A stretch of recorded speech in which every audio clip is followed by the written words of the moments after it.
In the last week, two redonkulous guitars showed up in my life. One is a late 60s Fender Mustang. The other is an early 60s pre-CBS Fender Music Master. Now, this one is incredibly rare. I learned so much about this guitar in the process of making this video. So buckle in. I want to show you these guitars and I want to show you how they sound.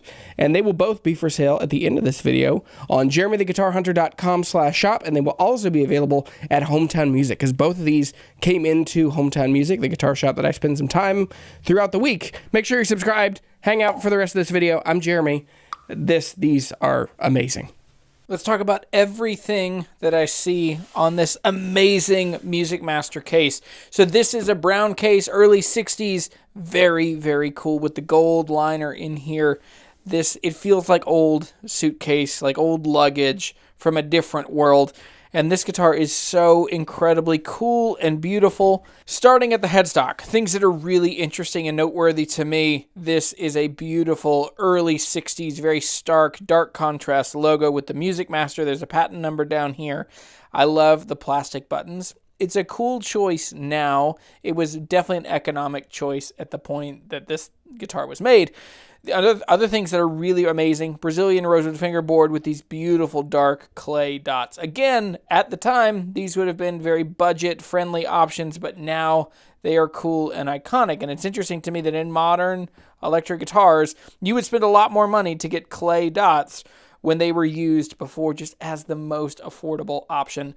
Volume and tone, single pickup, single ply pick guard, and a simple, very kind of cut telly style bridge on this guitar. It's a single coil pickup. And so this guitar is very jangly, very strummy. It is not made to be a lead guitar player. The easy way to remember the three different versions of guitars that look a lot like this would be one pickup is a Music Master, two pickups is a Duosonic, and then if you have a tremolo, that is a Mustang, and the Mustang is over there. The last thing we should talk about with this guitar is this insane transparent red finish. This was only done for 1 year in 1963, and I will say, as someone who's been around some, not a whole lot, of pre-CBS Fenders, the transparent red and this wood, the amount of movement and grain in this guitar is amazing. Now, they moved away from this finish because of the flaking and the chipping that you're seeing all over this guitar, but the amount of figure in the back of this neck, this is such an incredible amount of guitar, and the quality of even a student guitar from the early 60s is still markedly better, even though I'm not throwing any shade at modern guitars. This is, you would not get a guitar with materials at this quality in 2024. The serial number on the back here dates this to 1963. This is an L serial number, and so we will double check this in a minute. I'm going to put the original... We will double check the serial number here in a moment. I'm going to pull the neck off, and we're going to make sure that this dates to the same date, but everything about this guitar, nothing leads me to believe anything fishy has happened with this guitar. It is interesting to me that even the case is so stark. There's no storage. It is literally just a guitar in a box to protect it from getting banged up. The spring is broken on this latch. This latch is still working, but it's loose and it's also bent, and then we're missing the latch on this side. So the case is in fair condition. This guitar has a really substantial amount of checking in the finish, but as you can see, through that finish is a really beautiful grain.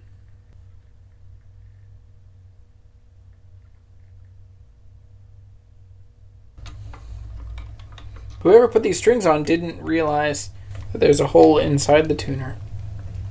They just let the extra piece of the string come out the end here. I don't know if you can see it, but there's a little dip right here in the fingerboard. What would have caused that? There's some swirls around these tuners. That's pretty normal from especially if you don't put the strings in correctly. There's a hole in here that the string should go down inside the post. But if you don't, you might turn around and get some swirl. But this is worn through the finish. It's interesting. There's a straight dent here, and then there's a ding on the backside of there's a dent here, and then there's a little chip, a little notch in the front side of the headstock. This is such a common place to hit. And then down around here, That's where you would normally hit as well. This nut is just covered in glue. And makes me wonder what that is. Let me get a razor and I'll see if we can just pop that little bit. Yeah, just a little bit of glue.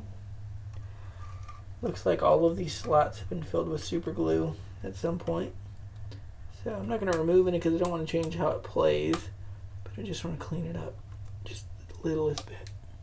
Oh, well, that was the bit of glue that was inside the B slot. Just messy work. There's been a lot. Something's gone on right here under the first fret.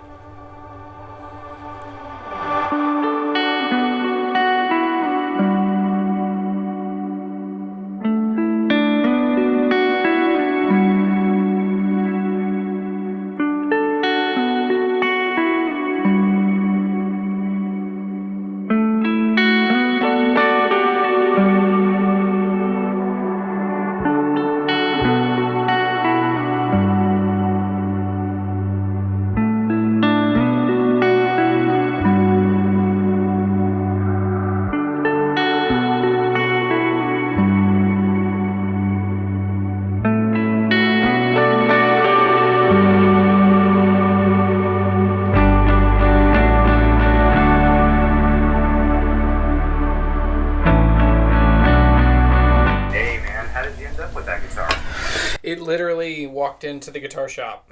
Yeah, man, that's mahogany body. That's, I know. It's, you know, like, transparent's only 63, right? Yeah, probably. I mean, that's generally the time period where they did it. But it's pretty rare. Yeah, cool, man. Well, yeah, it's... Do you want one? I'm tempted. How much are you guys going to sell for? I don't know. You tell me a number.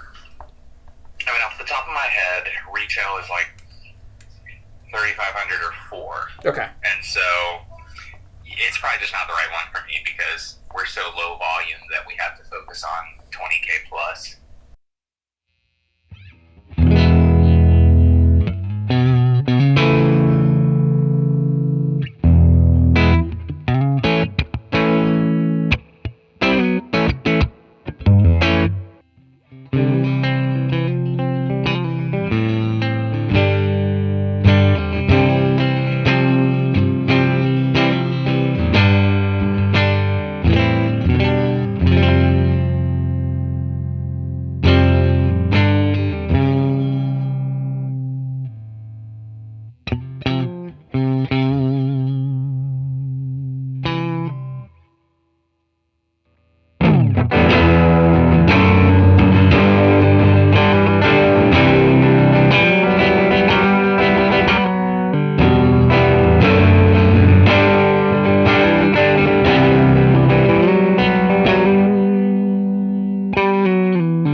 Alrighty, so here's the rundown on this guy.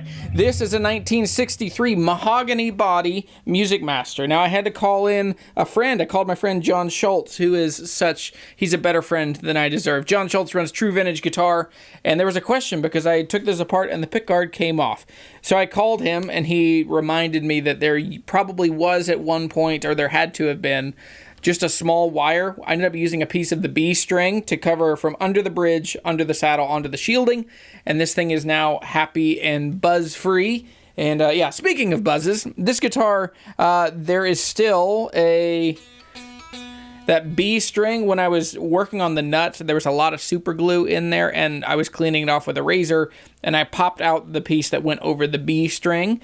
And even though I have tried to set up this guitar accordingly, I took all the tension off the truss rod, it still is sitting to where it's just too low. So to fix that, I either need to put a new nut in there, or I can do some sorcery with super glue and baking soda and make it correct in the height, but also less obnoxious or less obvious, and it will preserve the original nut. But the nut it's all over the place. This guitar, that's what it was. This guitar had 11 to 49s. So it had really heavy strings for such a simple guitar. But this guitar is worth more than I first suspected that I was, as I found that it had a mahogany body, as it's all original. I think that's the first time the neck had ever been off. It was so, you could tell that it was just so fresh in the wood screws going into the neck. An observation I made about this while doing this, I was struck by the fact that on old guitars, on old student guitars, the quality of materials was exactly the same, but what they would do is they would take away options and take away features, and that's what you would pay more for. So this is a pretty clear, this is one pickup, a Duosonic is two pickups, a Mustang is two pickups and switches and tone knobs, and different colors. And so what I found is on old guitars, they would increase the quality of the materials, but they would limit the quantity of options. But now we're kind of in the other direction. You can get a guitar with all the quantity of options. You can get a Sonic Strat for $200 that'll have 3 pickups and 3 knobs and a tremolo and a maple neck and all that stuff. But the quality of all those things is so substantially chopped down. It's an interesting ethos that has changed. And I think if I really am honest, I think I probably would rather have guitars of this quality now, that's good materials, just less features and options, because you could still make this guitar sound really, really cool without, of course you would like to have a bridge pickup. You'd like to have a third pickup or some other switches, but I would really welcome that tradition back in guitar options, that the quality's high, just fewer of the options. All right, look at this thing. 2 pickups, factory wiggle stick. This is a 1968 Fender Mustang. Now, this is a post-CBS, but this guitar is all of the things that you would want in a short-scale, cool, fun, funky color Fender from the 1960s. Big, fun headstock, cool, white buttons on the tuners. You got a good rosewood board. You also have 2 pickups, the control, the celluloid pickguard. You have the vibrato, and you have a volume and a tone. This guitar is really cool. Now, this is started out life as Daphne blue, but it's really faded out. So this would have been a more kind of cloud sky blue when it was young, but now it is aged into this beautiful mellow patina. Now, this guitar has some weather checking. It's not crazy. It's been pretty well taken care of, but this is definitely a student guitar. This one is a really good example because a lot of times they'll have chips and dings, especially around the places that they would get used most or bonked. There's only one little chip down here. There's one on the lower bout there. The headstock logo has just a little bit of wear, but overall, this guitar is really, really clean.